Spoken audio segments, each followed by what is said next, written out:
आप हमारे चैनल पर नए हैं तो हमारी चैनल भक्ति गुजराती को सब्सक्राइबर करें और लाइक करें और ये वीडियो अपने परिवार के साथ शेयर करें और अपने दोस्तों के साथ भी शेयर करें।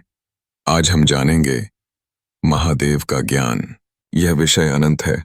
महादेव भगवान शिव केवल देवता नहीं बल्कि सृष्टि, संहार और मोक्ष के परम तत्व हैं।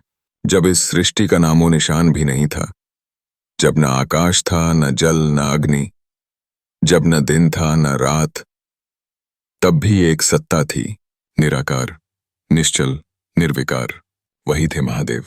वह कोई रूप नहीं, कोई शरीर नहीं, कोई नाम नहीं।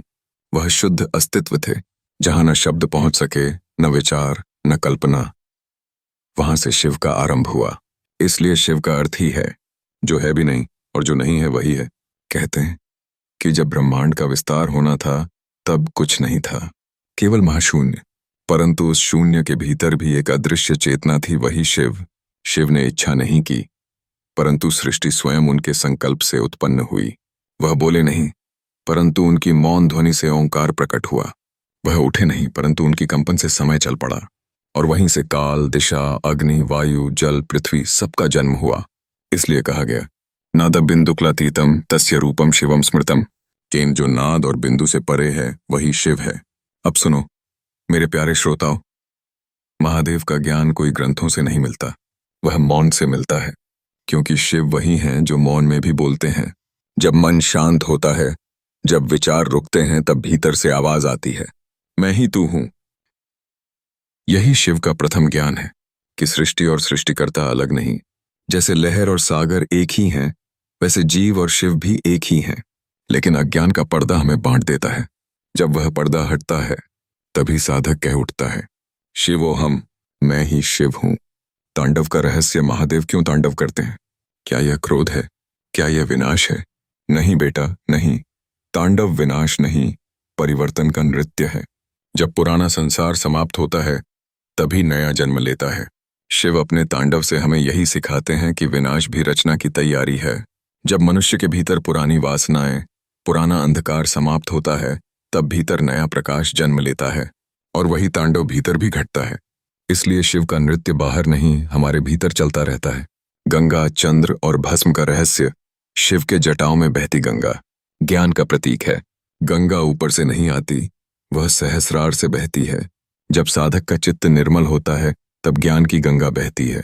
मस्तक पर चंद्र शीतलता का प्रतीक है, क्योंकि ज्ञान अगर अहंकार से जुड़ जाए तो जलाता है, पर जब वह विनम्रता से जुड़ता है तो शीतलता देता है। और भस्म, भस्म हमें याद दिलाती है कि सब नश्वर है। राजा हो या भिक्षु, अंत में सब राख हो जाता है। शिव स्वयं भस्म रमण है, क्योंकि वे हमें सिखाते हैं कि शरीर नहीं, आत्मा ही सत्य है। महादेव का मौन उपदेश एक बार पार्वती जी ने पूछा, प्रभु आप सदा मौन क्यों रहते हैं? शिव मुस्कुराए और बोले, देवी, जो जानता है उसे बोलने की आवश्यकता नहीं होती, और जो बोलता है वह जानने से दूर होता है। यही शिव का ज्ञान है। जानना परंतु दिखाना नहीं, पाना परंतु बांटना, मौन रहकर भी सब कहना। पहला उपदेश, सुनो भक्तों, अगर तुम शिव को पाना चाहते हो तो किसी मंदिर में नहीं, अपने मन के भीतर उतरना सीखो। हर सांस में, हर धड़कन में उनका एयूएम नमः शिवाय गूंज रहा है। बस ध्यान से सुनो, वह वही है तुम्हारे भीतर। सुनो भक्तों, शिव सृष्टि से पहले भी थे और अंत के बाद भी रहेंगे। उनका ज्ञान मौन में है, वाणी में नहीं। तांडव विनाश नहीं, नवजन्म का नृत्य है। गंगा ज्ञान है, चंद्र शीतलता है, भस्म वैराग्य है। शिव बाहर नहीं, भीतर है। अब आप सुनिए, शिव और शक्ति, अद्वैत का रहस्य। पहले हमने जाना कि सृष्टि से पहले शिव ही थे, निराकार, निश्चल, मौन। परंतु अब प्रश्न उठता है, जब शिव पूर्ण, निष्क्रिय, मौन है, तो फिर यह सृष्टि, यह गति, यह प्रेम, यह जीवन कहां से आया? यही रहस्य है शक्ति का। शिव अकेले नहीं, शक्ति ही उनका प्रकट रूप है। जैसे अग्नि और उसकी ऊष्मा अलग नहीं होते, जैसे फूल और उसकी सुगंध अलग नहीं होते, वैसे ही शिव और शक्ति भी दो नहीं है। शिव शक्त्या युक्तो यदि भवति शक्तः प्रभवितुं न चेदेवं देवो न खलु कुशलः स्पंदितुमपि। अर्थात शिव जब शक्ति से युक्त होते हैं तभी सृष्टि का आरंभ होता है। यदि शक्ति न हो तो शिव स्वयं भी स्पंदन नहीं कर सकते। वह मौन रहते हैं, शून्य में स्थिर, एक दिन माता पार्वती ने कैलाश पर महादेव से पूछा, प्रभो, यदि आप सर्वज्ञ सर्वशक्तिमान हैं तो फिर मैं कौन हूं? शिव मुस्कुराए। वह मुस्कान शाश्वत थी। उन्होंने कहा, देवी, तू मैं ही हूं। तू ही वह शक्ति है जिसके बिना मैं महादेव नहीं कहलाता। सुनो भक्तों, यही क्षण था जब सृष्टि में द्वैत का आरंभ हुआ, परंतु यह द्वैत भी केवल खेल लीला था, क्योंकि सत्य में तो शिव और शक्ति एक हैं।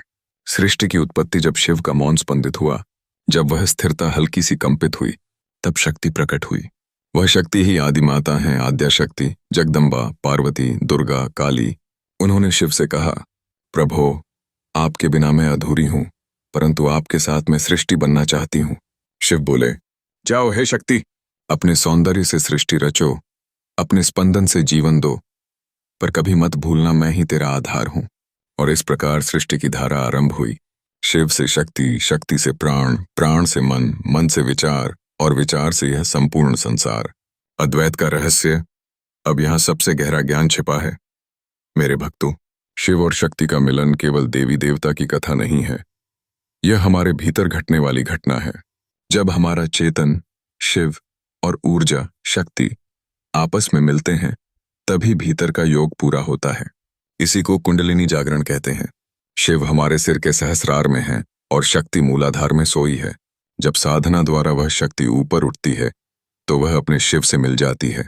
उस क्षण में साधक को अनुभव होता है, मैं अब दो नहीं रहा, मैं ही वह हूं।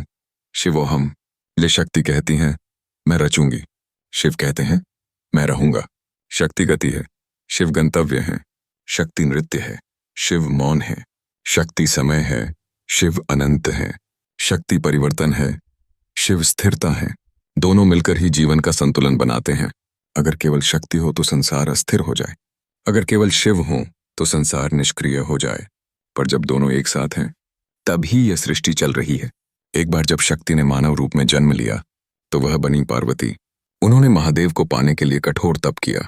सूर्य की तपन में खड़ी रहीं, वर्षा में ध्यान में लीन रहीं। देवताओं ने कहा, क्यों इतना कष्ट माता? वह बोली, मैं शिव को नहीं, अपने आप को खोज रही हूं, क्योंकि शिव मुझसे अलग नहीं है। जब मैं अपने भीतर शिव को पहचान लूंगी, तभी सृष्टि का अर्थ समझ पाऊंगी। और तब जब उनका तप पूर्ण हुआ, शिव ने आंखें खोली और कहा, देवी, तू मुझे नहीं पाई, बल्कि तूने स्वयं को पाया है। अब हम दो नहीं, एक हैं। और यही है अद्वैत का सार। शिव और शक्ति हमारे भीतर। सुनो भक्तों, हर पुरुष में शिव है, स्थिरता, विवेक, मौन, और हर नारी में शक्ति है, प्रेम, सृजन, करुणा। पर जब यह दोनों अपने भीतर संतुलित होते हैं, तभी जीवन पूर्ण होता है। जब कोई क्रोध करता है तो शक्ति असंतुलित होती है। जब कोई आलसी होता है तो शिव का संतुलन खो जाता है। इसलिए साधना यही है कि भीतर के शिव और भीतर की शक्ति का संयोग बना रहे। शिव और शक्ति दो नहीं, एक ही चेतना के दो रूप हैं। शिव चेतन है, शक्ति ऊर्जा है। सृष्टि तब शुरू हुई जब शक्ति ने शिव के मौन को स्पर्श किया। कुंडलिनी जागरण अद्वैत का आंतरिक मिलन है। पार्वती का तप आत्मखोज का प्रतीक है। संतुलन ही शिव शक्ति की उपासना है। शिव शक्त्यात्मकम विश्वम यत्किंचित सचराचरम तत्सर्वम त्रैलोक्यनाथम नमामि परमेश्वरम। हर प्राणी, हर कण, हर विचार शिव और शक्ति का ही रूप है। उन्हें बाहर मत खोजो, अपने हृदय में देखो। वहां सच्चा कैलाश है, वहां ही महादेव विराजते हैं। अब सुनिए, सुनो। कैलाश की नीरवता में जब महादेव नृत्य करते हैं तो देवता भय से कांप उठते हैं। गंधर्वों के वीणा के स्वर मौन हो जाते हैं और सृष्टि के कण कण में कंपन फैल जाता है। वह नृत्य है, महातांडव। लोग कहते हैं शिव क्रोधित हो गए इसलिए तांडव करते हैं, परंतु हे भक्तों, तांडव केवल क्रोध नहीं है, वह जीवन और मृत्यु का अद्भुत नृत्य है। वह हमें सिखाता है कि सृष्टि का हर आरंभ विनाश के बिना संभव नहीं। तांडव का उद्भव कथा कहती है, जब सती ने पिता दक्ष के यज्ञ में अपने प्राण त्याग दिए तो शिव का हृदय विदीर्ण हो गया। उनका प्रेम अग्नि बन उठा, उनकी वेदना कंपन बन गई। उन्होंने सती का जला हुआ शरीर उठाया और नाचने लगे। वह नृत्य था विनाश का, विरह का, सत्य का। देवता, ऋषि सब भयभीत हुए, क्योंकि जहां शिव नाचते हैं वहां ब्रह्मांड की गति बदल जाती है। विष्णु ने सुदर्शन से सती का शरीर खंडित किया ताकि शिव का दुहक शांत हो सके। शरीर के अंग पृथ्वी पर गिरे और वहां शक्ति पीठें बनी।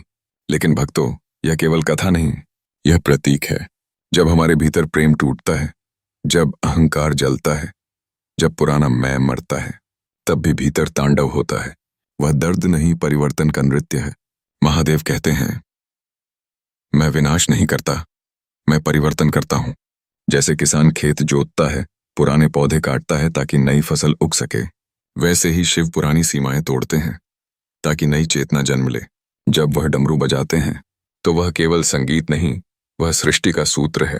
डमरू के दोनों सिरों से जो नाद निकलता है वही एयूएम की ध्वनि है।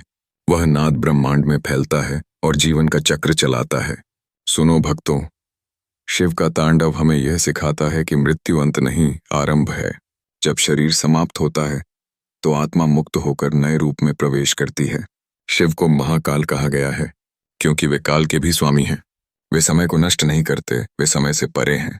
जो शिव को जान लेता है उसके लिए मृत्यु केवल वस्त्र बदलने जैसी होती है। वह कहता है, न मैं जन्मा था, न मैं मरूंगा, मैं वही चेतना हूं जो सदा रहती है। यही ज्ञान महादेव का सबसे गहरा संदेश है।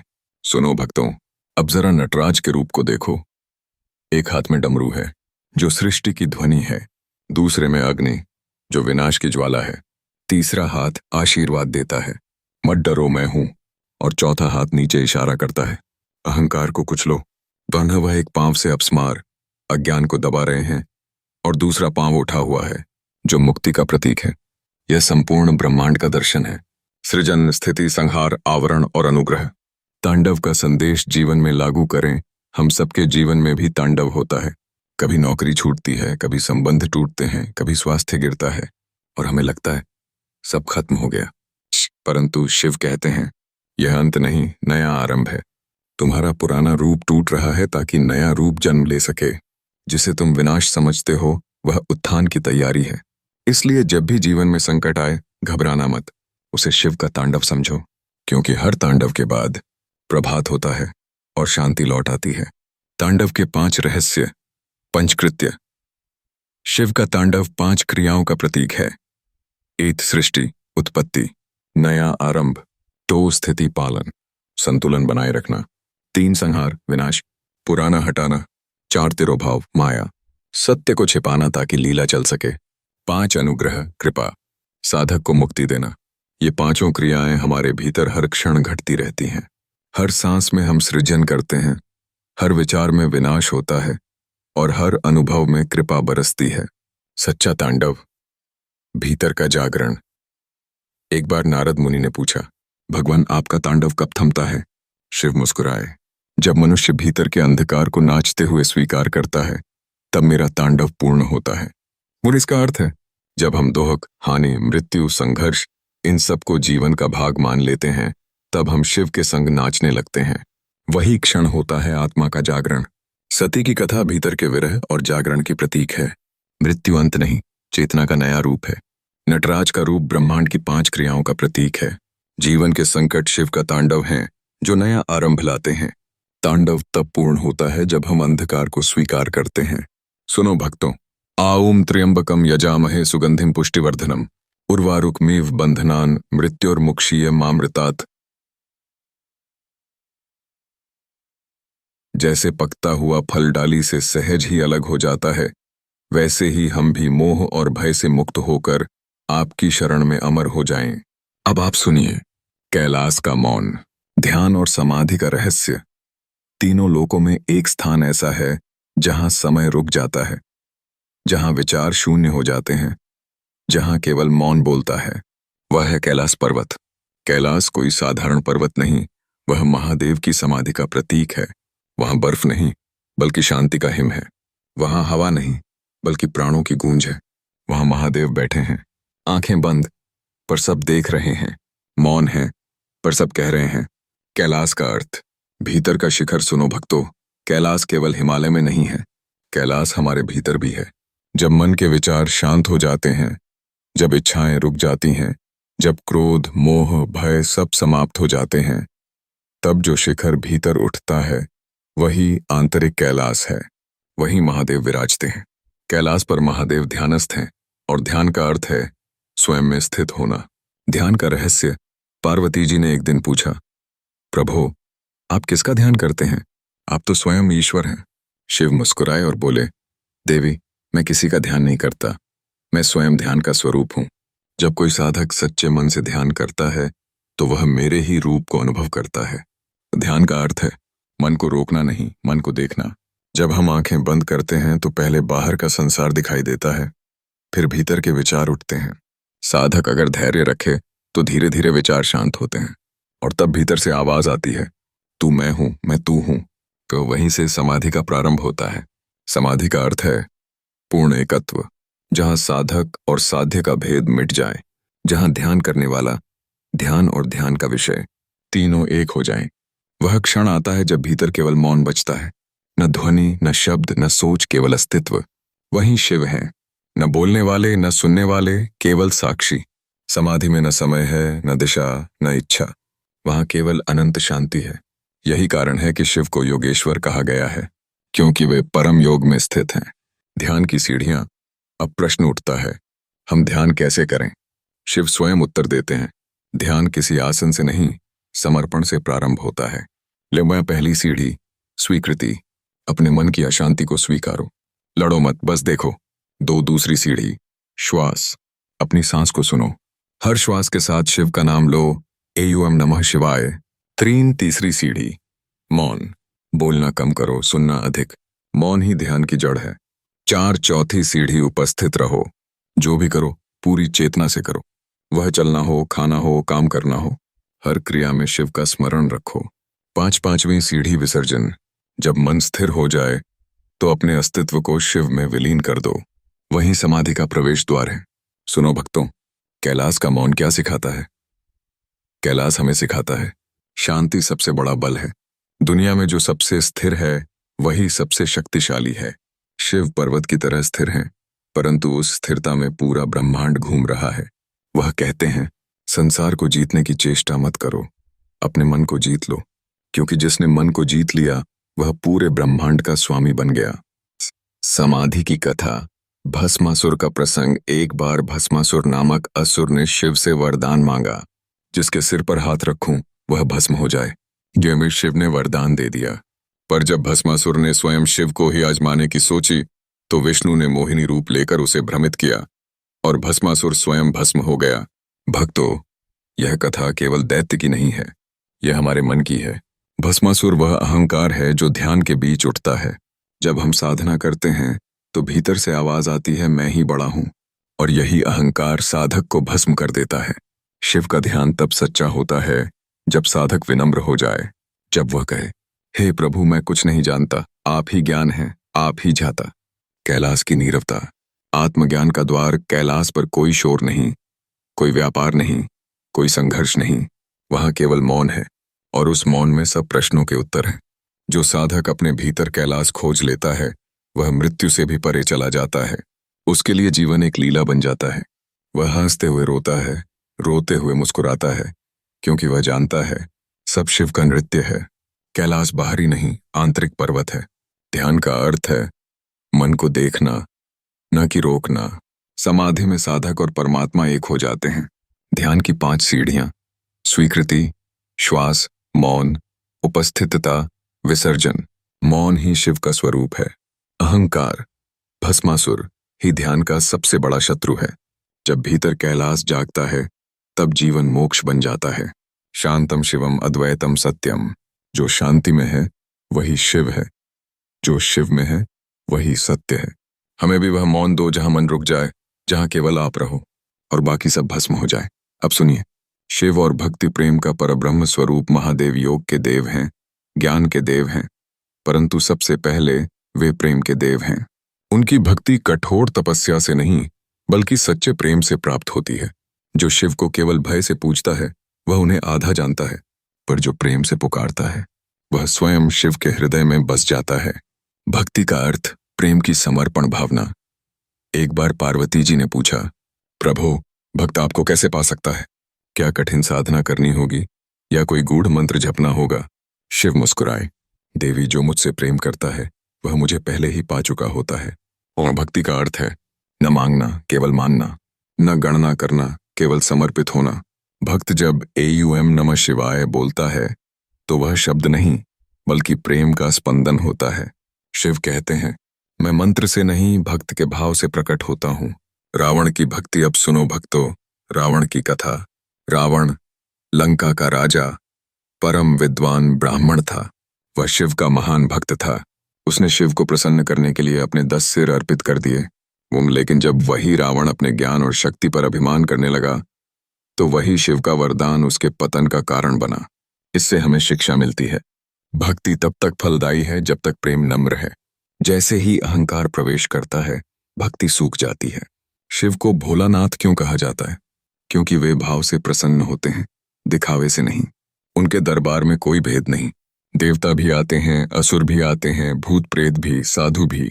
वह हर किसी को स्वीकार करते हैं क्योंकि उन्हें बाहरी रूप नहीं चाहिए, उन्हें हृदय की सच्चाई चाहिए। एक बार एक शिकारी जंगल में हिरण का पीछा करते हुए शिवलिंग पर पानी टपका बैठा। वह पूजा नहीं कर रहा था, बस अनजाने में भक्ति का कार्य हो गया। शिव इतने प्रसन्न हुए कि उसे मोक्ष दे दिया। भक्ति में संकल्प नहीं, भावना जरूरी है। सुनो भक्त मार्कंडेय की कथा। एक बार मार्कंडेय नामक बालक को मृत्यु के देव यमराज लेने आए, पर वह शिव का परम भक्त था। वह शिवलिंग से लिपट गया और बोला, हे महादेव, आपके भक्त को मृत्यु कैसे छू सकती है? ले शिव तुरंत प्रकट हुए, अपने त्रिशूल से यमराज को रोक दिया और कहा, मेरे भक्त को काल भी नहीं छू सकता। फिर उस दिन से शिव कालांतक कहलाए, अर्थात मृत्यु को भी जीतने वाले। भक्ति में ऐसा बल है कि वह काल को भी रोक सकती है। सुनो, कई लोग सोचते हैं ज्ञान बड़ा है या भक्ति। शिव कहते हैं, ज्ञान बिना भक्ति सूखा है और भक्ति बिना ज्ञान अंधा है। वे दोनों एक दूसरे के पूरक हैं। ज्ञान दिशा देता है, भक्ति गति देती है। ज्ञान बताता है शिव कौन है, भक्ति अनुभव कराती है शिव मेरे हैं। जब दोनों मिलते हैं तो साधक भीतर से गाता है, त्वमेव माता च पिता त्वमेव, त्वमेव बंधुश्च सखा त्वमेव। सुनो, नंदी की भक्ति नंदी महादेव के वाहन नहीं बल्कि उनके शिष्य और परम भक्त हैं। कहते हैं नंदी का ध्यान सदा शिव के चरणों में लगा रहता है। वह कभी पीठ नहीं दिखाते, सदैव मुख शिवलिंग की ओर रखते हैं। इसका अर्थ है सच्चा भक्त वही है जो हर परिस्थिति में भगवान की ओर मुख रखे। चाहे दुख हो या सुख, उसका ध्यान केवल प्रभु पर रहे। सुनो, भक्ति में श्रवण और कीर्तन का महत्व। भक्ति केवल ध्यान नहीं, सुनना और गाना भी भक्ति है। जब कोई शिव का नाम प्रेम से गाता है तो वह भक्ति का नाद ब्रह्मांड में फैलता है। एक बार नारद मुनि ने कहा, प्रभु मैं आपको कहाँ खोजूं? शिव बोले, जहां मेरा नाम प्रेम से गाया जाता है वहां मैं स्वयं उपस्थित होता हूं। तय इसलिए जब हम हर हर महादेव बोलते हैं तो वह केवल जयकार नहीं बल्कि आह्वान है शिव को अपने हृदय में बुलाने का। सुनो, भक्ति का रहस्य प्रेम का विसर्जन। सच्ची भक्ति का अर्थ है स्वयं को भूल जाना। जब भक्त और भगवान का भेद मिट जाता है वहीं भक्ति पूर्ण होती है। मीरा ने कहा था, मेरे तो गिरधर गोपाल दूसरों न कोई। वैसे ही शिव भक्त कहता है, मेरे तो महादेव शंभू और कोई न दूजा। न भक्ति में न वेद चाहिए न तर्क चाहिए, बस एक भाव चाहिए, समर्पण का। सुनो, शिव उपदेश एत, श्रद्धा विश्वास रखो कि शिव तुम्हारे साथ हैं। 2 समर्पण, अपने कर्म फल सब शिव को अर्पित करो। 3 संगीत, शिव नाम का कीर्तन करो, भाव से गाओ, जीवों में शिव को देखो और उनकी सेवा करो। 5 स्मरण, हर सांस में शिव का नाम लो। भक्ति का अर्थ है प्रेम और समर्पण। शिव भाव से प्रसन्न होते हैं, बाहरी दिखावे से नहीं। अहंकार भक्ति का शत्रु है। सच्ची भक्ति में मृत्यु भी पराजित होती है। ज्ञान और भक्ति दोनों मिलकर पूर्ण योग हैं।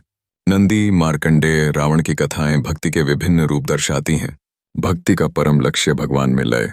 भक्ति विहीनम न सुखम न शांति, भक्तिर्हि शिवस्य परा प्रीति।